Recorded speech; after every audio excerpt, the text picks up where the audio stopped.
Hi, and welcome to this brief video clip on configuring Linux Air Combat to access the beta test Linux Air Combat server. This clip is being made in December of 2016, and things are still changing quickly, so you may need to adapt what you see here just a little bit. But at the present time, we have a beta test server that's available at bosonet.no-ip.biz. And once you configure for it, you'll be able to fly these missions, Network Battle 01, Network Battle 02, or Network Battle 03, and fly with me and other people in our small community. It'll be helpful, of course, if you introduce friends to this so you can fly with them too. Let me show you the steps you're going to need to take in order to do that. I'm going to exit the simulator, and I'm going to go to my home directory. Let's make a new desktop. I'm going to go to my home directory and drill into the area where the configuration files are kept for Linux Air Combat. As this is discussed in other how-to tutorials, there's a hidden folder called .lac, and inside that folder there's a configuration file called lacconfig.txt. This is the file that controls your compatibility with the network and with your video display and other hardware. We're going to edit that by left-clicking on it, which should, on most Linux desktop systems, bring up a simple text editor. And we'll use that text editor to view its contents and make some changes. Let me make this a little bit bigger, the text bigger, so you can see it easily in the movie. This is covered in other areas in our how-to, so I'm not going to give you the basics of this file. You can find that elsewhere. But what we will talk about is how to configure it for use with our beta test server. Scroll down into the middle of it until you get to the area that talks about the network address. You are going to want to use the DNS name and enter that right here. The name is going to be Bosonet, and then the second field is no-ip, and the third field biz. So instead of having void, void, void in these three fields, it's going to be Bosonet, no-ip, biz. That may change in the future. This is just that's just an inexpensive free DNS service name that I use while we are beta testing. And if the community gets too big for that to handle, then we'll buy a commercially hosted service someplace, and that name will change. But for now, that's what you use. Leave it on the default port numbers 51100, and choose a network ID somewhere between 1 and 10. Probably best to stay with a network number between 1 and 6.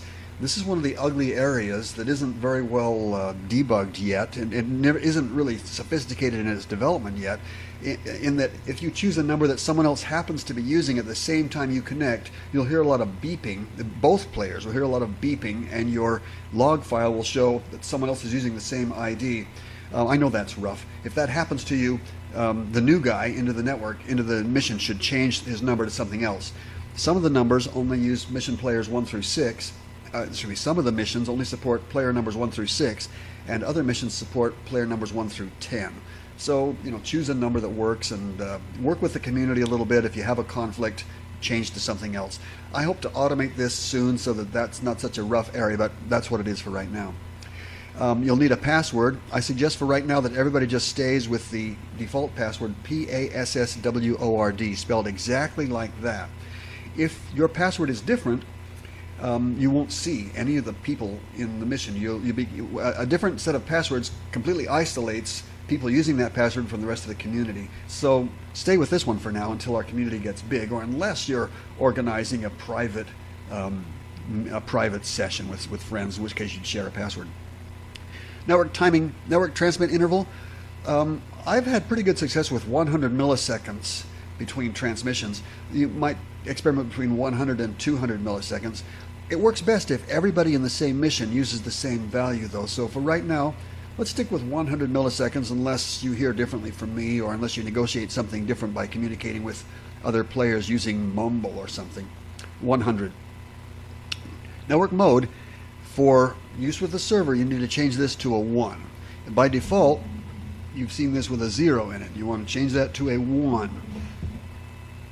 then for Realm, for right now, let's everybody fly in Realm 0. Someday, if our community gets big enough, we'll be able to have multiple realms and isolate one realm from another.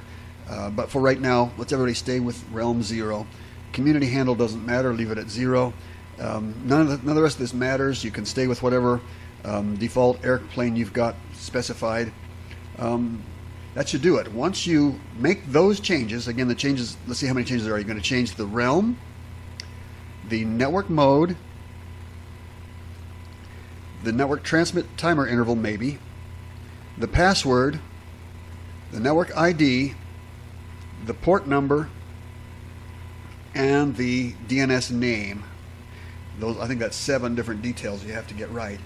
And once you've done that, you save your work with File, Save, and then you can quit the editor.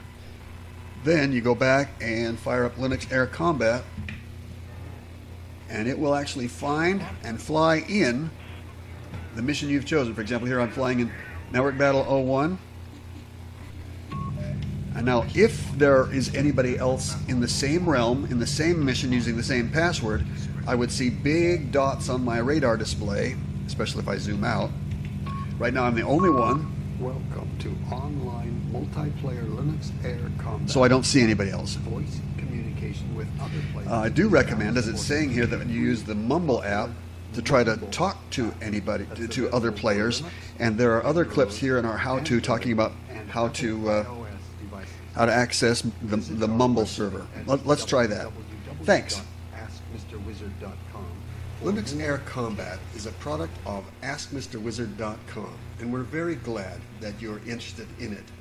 You can always learn about Linux Air Combat by going to AskMrWizard.com and clicking on the Gaming and then Flight Simulation links, and that will take you to our Flight Simulation section, and prominent in that section you'll see a link to Linux Air Combat. This is the main page you want.